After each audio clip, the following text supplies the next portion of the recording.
Hello po mga kababayan, magandang hapon sa inyong lahat. Kumusta na kayo dyan?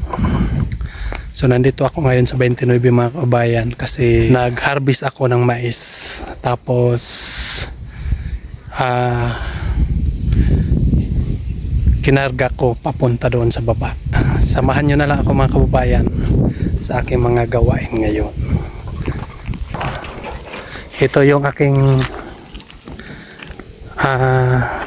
karabaw mga kababayan.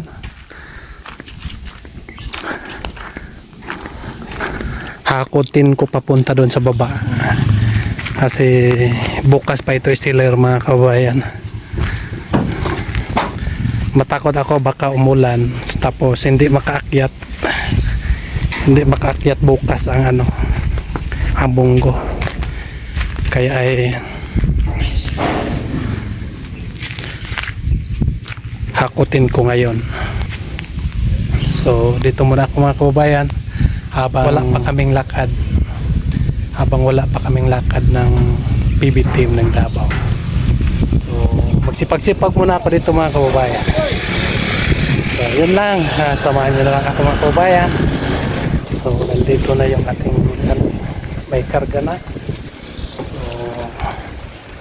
dadagdagan pa namin ang karga namin. So ingat kayo dyan palagi mga kababayan.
Yun mga kababayan, at okay na, yatid namin doon sa baba.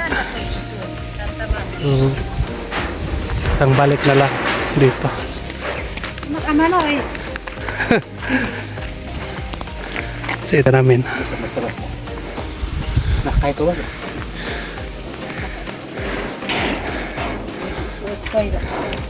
So babalik lang ako. Balikan lang namin yung natira. Yan.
Yun mga kababayan, so nandito na yung mais. Yung kinarga ko kanina. So, nakabalot na ng trapal mga kababayan. Baka umulan. So, binalit ko na lang ng trapal para hindi mabasa kapag umuulan. So, puti itong mais mga kababayan. Hindi ito yellow. Yung mais ko ay puti. So, magkaiba ang presyo sa yellow at saka sa puti. So, yung yellow ay 20, 22 dito. Tapos yung puti mga kababayan kay 26 ang kilo. Mas mahal ang puti kaysa yellow. Kasi po ay itong puti ay pwede ito ipagaling gawin ng bigas itong puti ng mais. Pero yung yellow ay pang pakain lang yan ng manok. So may pagkaibang presyo. Magkaiba yung presyo mga kababayan. So ngayon ay uwi na ako sa bahay dahil natapos na yung gawain ko dito mga kababayan. So nagpapasalamat lang po ako mga kababayan sa inyong lahat nga walang sawang nagasubaybay ng aking YouTube. Sana po ay huwag kayong magsawa nga laging nagasubaybay. At nagpapasalamat din ako sa PB team ng Davao sa kanilang kabaitan sa akin mga kababayan.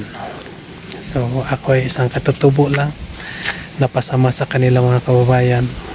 So nagpapasalamat din ako sa kanila dahil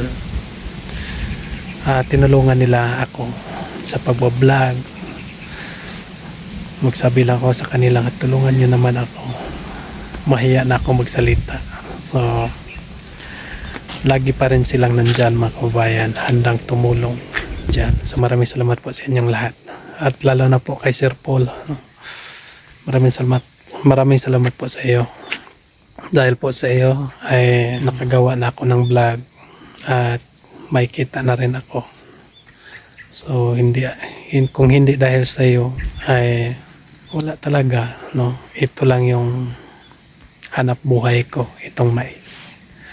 So maraming salamat po. Hindi ko makakalimutan yan habang buhay. Habang may buhay pa. Kapag kailangan nyo ako nga utusan, magsabi lang kayo sa akin. Nandito lang ako. Basta't kaya ko, gagawin ko po para sa inyo. Sana po ay ipagdasal lang natin ang bawat isa sa atin, hindi mawawalaan ng hanap buhay.